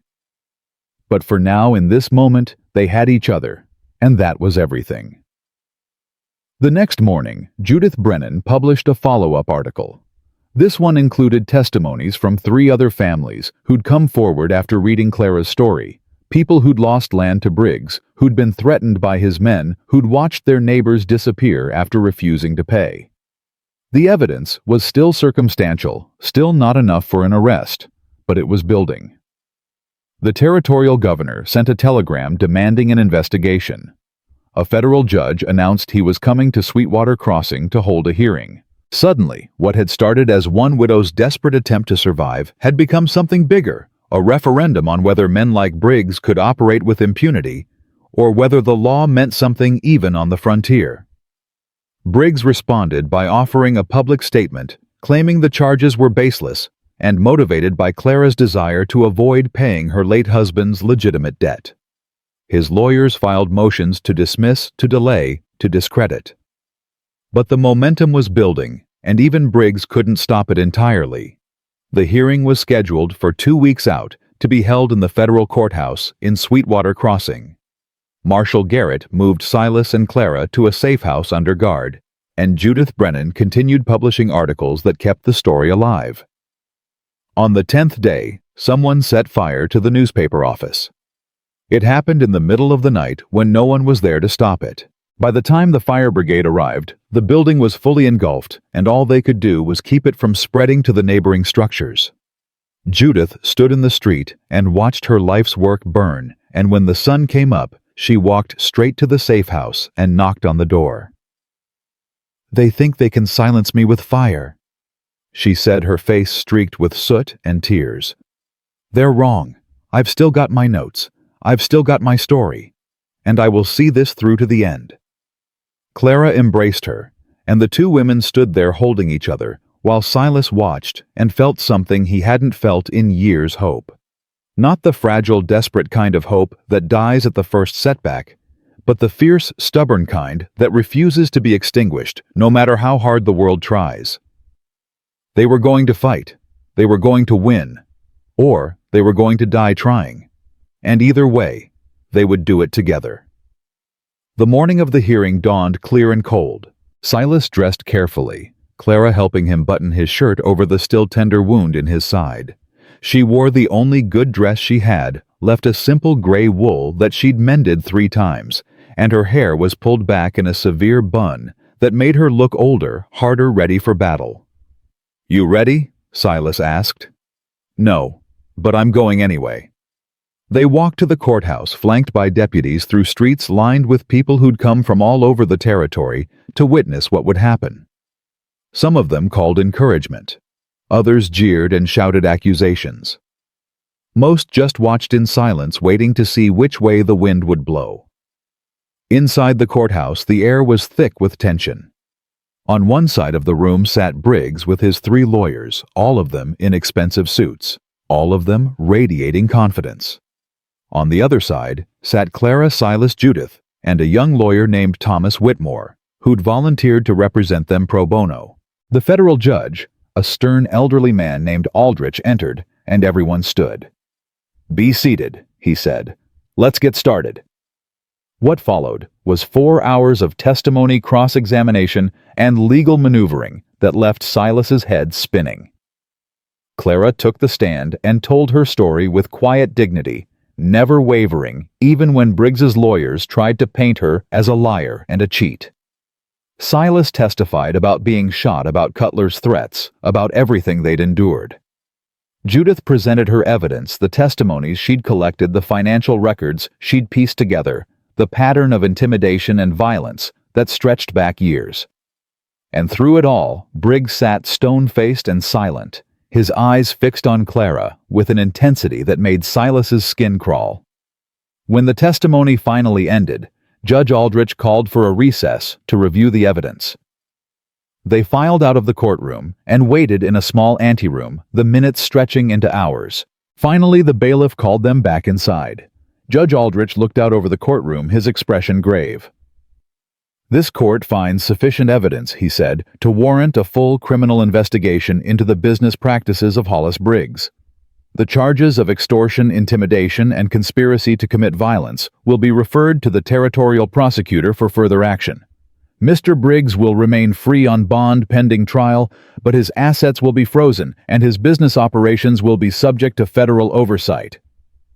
The courtroom erupted. Some people cheered, others shouted in outrage. Briggs stood slowly, his face purple with rage, and for a moment, Silas thought he might attack the judge right there. But then his lawyers were pulling him back, whispering urgently in his ears, and he was being led out through a side door while the crowd pressed forward. Clara grabbed Silas's hand so tightly he thought his bones might break. "We won?" she whispered. "We actually won." "Not yet," Silas said. "But we're close." Outside the courthouse, people mobbed them, some to congratulate, some to curse, some just to touch them as if they were saints or demons. Marshal Garrett and his deputies pushed through the crowd, forming a protective circle. "Get them out of here," Garrett ordered. "Now!" They were hustled back to the safe house. But even there, Silas couldn't shake the feeling that something was wrong. The victory felt too easy, too clean. Men like Briggs didn't just accept defeat. His instincts proved right 3 hours later, when Cutler kicked in the door with a shotgun in his hands. The shotgun blast tore through the doorframe, and splinters exploded into the room like shrapnel. Silas threw himself over Clara, dragging her to the floor as Cutler stepped through the smoke, his face twisted with rage. "You ruined everything," Cutler snarled. "Everything." Behind him, 2 more men pushed into the room, the same ones who'd ridden with him before, both armed with pistols. The deputy who'd been stationed outside lay motionless in the hallway, blood pooling beneath his head. Silas's mind raced. His rifle was across the room, leaning against the wall. Too far. Clara's shotgun was in the bedroom. Also too far. They were trapped unarmed, and Cutler had murder in his eyes. "Where's Briggs?" Silas asked, buying time. "Gone. Headed for the border soon as the judge made his ruling. Left us to clean up his mess." Cutler pumped the shotgun, ejecting the spent shell. "Said we could have the widow when we were done. Said she owed us that much." "You're not touching her." Cutler laughed, a sound like breaking glass. "You're in no position to stop me, hey man. You couldn't stop me before and you can't stop me now." He raised the shotgun, aiming at Silas's chest. Clara moved faster than Silas thought possible. She grabbed the oil lamp from the table beside her and hurled it at Cutler's face. The glass shattered against his forehead, and burning oil splashed across his eyes. He screamed and staggered backward, pawing at his face. Silas was already moving. He launched himself at the nearest man, driving his shoulder into the man's gut and slamming him against the wall. They went down in a tangle of limbs, and Silas felt something crack ribs, maybe his or maybe the other man's, he couldn't tell. A pistol went off, deafening in the enclosed space, and the bullet punched through the ceiling. Clara scrambled for the bedroom, and one of the men lunged after her. She slammed the door in his face and threw the bolt, but he started kicking it immediately, the wood splintering with each impact. Silas got his hands on the pistol and twisted hard. The man screamed as his finger broke in the trigger guard and the gun clattered free. Silas grabbed it and rolled away as another shot rang out, this one from Cutler, who was still half blind but firing wildly. The bullet hit the man Silas had been grappling with, catching him in the throat. He made a wet, choking sound and collapsed. Silas came up firing. His first shot went wide. His second caught Cutler in the shoulder, spinning him around. The shotgun fell from his hands and he dropped to his knees, clutching the wound. The third man finally broke through the bedroom door. Silas heard Clara scream, heard the sound of a struggle, and he was running before his mind caught up with his body. He burst into the bedroom to find the man on top of Clara, one hand around her throat, the other reaching for her face. Silas didn't hesitate. He put the pistol against the back of the man's head and pulled the trigger. The man went limp immediately, and Silas hauled him off Clara. She was gasping, her throat already bruising, but she was alive. "Are you hurt?" Silas asked. No, I'm—" She looked at the dead man on the floor, and her whole body started shaking. Oh God, Silas. Don't look at him. Look at me." Silas cupped her face in his hands, forcing her to meet his eyes. "It's over. You're safe." A sound from the other room made them both freeze. Cutler was still alive, still moving. Silas grabbed Clara's shotgun from where it had fallen and moved back into the main room. Cutler had dragged himself to the overturned table and was trying to reach his pistol, which had slid across the floor. Blood poured from his shoulder, and his face was blistered and raw from the burning oil. When he saw Silas, he stopped trying for the gun and just looked up at him. "Do it," Cutler rasped. "Get it over with." Silas stood there with the shotgun pointed at Cutler's chest, and for a long moment he felt the weight of every man he'd killed in the war pressing down on him. It would be so easy. One pull of the trigger, and this man who'd hunted them, who'd shot him, who'd tried to take Clara, he'd be gone. But then he lowered the shotgun. "No," Silas said. "You're going to face a judge. You're going to stand trial for what you've done, and you're going to spend the rest of your life in prison knowing that you failed." Cutler laughed bitterly. "You think the law will touch me? Briggs has lawyers. He'll get me out. Briggs is finished, and so are you." Footsteps pounded up the stairs. Marshal Garrett and 3 deputies, all with guns drawn. They took in the carnage, the bodies, the blood, and Garrett's face went pale. "Jesus Christ," he breathed. "What happened?" "They broke in," Silas said. "Killed your deputy. Tried to kill us." Garrett looked at Cutler, then at the 2 dead men. "This one alive." "Barely." "Good. I want him talking."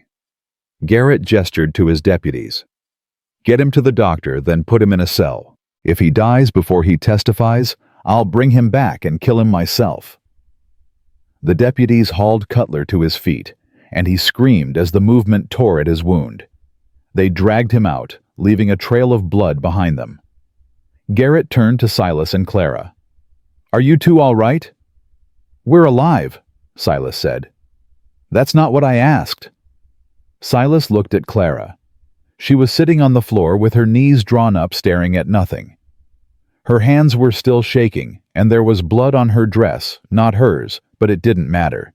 She looked broken. "No," Silas said quietly. "We're not all right." Garrett nodded. "I'll get someone to clean this up. You 2 should leave. Go somewhere else for the night. Where every place we go, violence follows." Then maybe it's time to stop running and start building. Garrett left, and Silas went to Clara. He knelt beside her and took her hands, warming them between his own. "Clara," he said softly, "talk to me." "I killed someone," she whispered. "I threw that lamp, and Cutler shot his own man because of it, and that man died because of me. That man died because he chose to break into this house and try to hurt us. You were defending yourself. You were defending me. It doesn't feel like defense. It feels like murder." It wasn't. Silas squeezed her hands. "Clara, listen to me. You did what you had to do to survive. That's not murder. That's courage." She looked at him, and her eyes were haunted. "How do you live with it? The killing. How do you go to sleep at night knowing what you've done?" Silas thought about the boy he'd killed at Shiloh, about all the others who'd followed. He thought about the nightmares that still came, sometimes the faces that wouldn't fade. "You don't forget," he said. "You carry it with you. But you also remember why you did it. You remember that you were fighting for something that mattered, and you try to build a life that honors the fact that you survived when others didn't." Clara closed her eyes. "I don't know if I can do that." "You can, because you're the strongest person I know." She leaned forward and rested her forehead against his chest, and Silas held her while she cried deep, wrenching sobs that seemed to come from somewhere beyond grief, beyond fear, beyond anything words could touch. When the tears finally stopped, she pulled back and wiped her face. "What do we do now?" she asked. "We leave. Tonight. Before anything else can happen. Where will we go?" Silas thought about the map Henry Boone had given them about the land near the Salmon River, about the dreams they'd carried through all this blood and violence. "Somewhere green," he said. "Somewhere we can start over." They left Sweetwater Crossing in the dark hours before dawn, when the town was still sleeping and the streets were empty. The wagon was packed with everything they owned, which wasn't much. Clothes, tools, weapons, a few supplies. But they also carried something more valuable: hope. Marshal Garrett had given them money payment for their testimony, he called it, though Silas suspected it was more like charity. Judith Brennan had given them letters of introduction to contacts in Idaho Territory people who might help them get established. And Henry Boone had sent a telegram saying he was proud of them and wished them well. They followed the old emigrant trails north and west through high desert that gradually gave way to mountains. The journey took 3 weeks, and every mile was hard. The wagon broke an axle, and Silas spent 2 days repairing it. One of the mules went lame, and they had to trade it for a younger, wilder animal that Clara spent a week gentling. They ran low on food and had to hunt, and the first time Silas killed a deer, his hands shook so badly he could barely field dress it. But they kept moving. And slowly, almost imperceptibly, something began to change. The nightmares came less frequently. The fear that had dogged them for so long began to loosen its grip. They started to talk about the future, not as a distant dream, but as something real and possible. One night, camped beside a stream, with the stars spread out above them like diamonds on black velvet, Clara rolled over and looked at Silas. "Ask me," she said. "Ask you what? You know what." Silas did know. He'd been thinking about it for days, turning the words over in his mind, trying to find the right moment. But there would never be a right moment. There was only now. He sat up and took her hand. "Clara Voss," he said, "will you marry me?" She smiled, and it was the first real smile he'd seen from her in weeks. "I thought you'd never ask. Is that a yes?" "That's a yes." They were married 2 days later in a tiny settlement called Pine Creek by a traveling preacher who looked like he'd been rode hard and put away wet. The ceremony took 5 minutes, and the only witnesses were a store owner and his wife, who happened to be in the room at the time. Silas didn't have a ring, so he carved one from a piece of pine wood while Clara watched. It was rough and uneven, barely more than a circle, but when he slipped it onto her finger, she looked at it like it was made of gold. "It's perfect," she said. "It's terrible." It's perfect because you made it. She kissed him soft and gentle. Thank you. For what? For not giving up on me. For staying when you could have left. For fighting when it would have been easier to run. Silas pulled her close. You saved me just as much as I saved you. Then we're even. No, Silas said, smiling. We're just getting started. They reached the Salmon River Valley in late September when the aspens were turning gold and the air had the first sharp bite of autumn. The valley was everything Henry had promised, green and fertile, with clear water and good soil and room enough for 100 families to build lives. They found a plot of unclaimed land near the river and filed for it under the Homestead Act. 160 acres of raw wilderness, and all they had to do was prove it up, build a house, break the land, live on it for 5 years. It felt impossible. But then again, so had everything else they'd done. They started with a cabin, just one room, rough-hewn logs, chinked with mud and moss, a sod roof that leaked when it rained. Silas did most of the heavy work, and Clara did everything else, cooking, hauling water, helping to notch the logs, keeping the fire going. They worked from dawn until dark, and they fell into bed each night too exhausted to do anything but sleep. But slowly the cabin took shape. 4 walls, a door, a window with real glass that they'd traded for in the nearest town. A stone fireplace that Clara insisted on, even though it took them a week to build. A bed frame that Silas constructed from stripped pine, and a mattress that Clara stuffed with dried grass and wildflowers. By the time the first snow fell, they were ready. The cabin stood solid and warm smoke rising from the chimney, a small vegetable garden protected by a fence. It wasn't much, but it was theirs. On Christmas Eve, they sat by the fire, and Clara told him she was pregnant. Silas didn't know what to say. He just pulled her into his arms and held her, while the fire crackled, and the snow fell outside, and the future opened up before them like a book waiting to be written. "Are you happy?" Clara asked. "Terrified," Silas admitted. "But yes, happy." "Me too." They sat there in the warmth and the light, 2 people who'd survived more than most people endured in a lifetime, and for the first time since they'd met, they felt something that had been missing for so long, they'd almost forgotten what it was called. Peace. The baby came in late summer, delivered by a midwife from the settlement 6 miles south. The labor was long and brutal, and there were moments when Silas thought he might lose Clara the same way he'd lost everything else. But she was strong, stronger than anyone had a right to be, and when the sun came up, she was holding a squalling, red-faced infant with a full head of dark hair. "It's a girl," the midwife announced. Silas looked at his daughter, and something inside him broke open, not pain this time, but joy, so fierce and unexpected it brought tears to his eyes. "What do we name her?" Clara asked, exhausted but smiling.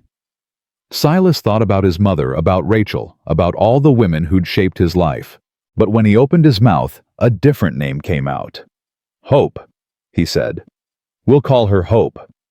Clara looked down at the baby, then up at Silas, and nodded. "Hope Granger, I like it."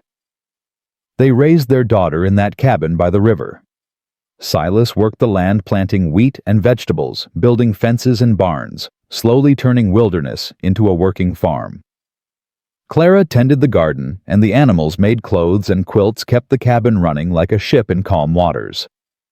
Other families settled nearby, good people fleeing the same kind of violence and poverty that had nearly destroyed Silas and Clara. They helped each other with harvests and barn raisings, shared food. When times were lean, celebrated together when times were good. News came occasionally from the outside world. Marshal Garrett sent a letter saying Cutler had been sentenced to 20 years for murder and attempted murder. Judith Brennan wrote to say Briggs had been convicted on multiple counts of extortion and fraud and was serving 15 years in territorial prison. The ranch that had belonged to Martin Voss had been sold at auction, and the proceeds had gone to settling legitimate debts. It was vindication, but it felt distant and unimportant. That life, the fear, the running, the violence belonged to different people. The people Silas and Clara had been before they became who they were now. Hope grew fast and strong, running wild through the valley with the other children, learning to ride before she could read, catching fish in the river with her bare hands. She had Clara's dark hair and fierce determination, and Silas's quiet steadiness and careful hands. When she was 5 years old, she asked Silas about the scar on his side. "What happened there, Papa?" Silas looked at Clara, who was kneading bread dough at the table. She met his eyes and nodded slightly. "I got hurt a long time ago," Silas said carefully. "Before you were born. Some bad men were trying to hurt your mama, and I got in the way." "Did you stop them?" "Your mama and I stopped them together." Hope thought about that. "Were you scared?" "Terrified." "But you did it anyway." "We did it anyway." Hope nodded seriously. "When I grow up, I'm going to be brave like you and Mama." Clara came over and scooped Hope into her arms. "You're already brave, little one. The bravest person I know." Silas watched them together, his wife and his daughter laughing in the sunlight streaming through the window, and felt gratitude so profound it was almost painful. They'd lost so much, endured so much, fought so hard just to survive, but they'd made it. They'd built something real and lasting from the ashes of what they'd lost. And that, Silas thought, was its own kind of miracle. Years passed. The farm prospered. Hope grew into a smart, strong young woman who could outwork most men and outthink all of them. More children came: a son they named Martin, for the man whose death had brought them together, and another daughter they called Rachel, for the woman Silas had loved once and let go. Silas's hair turned gray, and Clara's face gained lines, but they still held hands when they walked, still kissed each other. Good night, still loved each other with the fierce devotion of people who knew how precious and fragile life could be. On their 20th anniversary, they stood together on the porch of their house, no longer a cabin, but a real house, with 2 stories and glass windows and a garden that Clara had tended into something magnificent and looked out over the land they'd built. "Do you ever regret it?" Clara asked.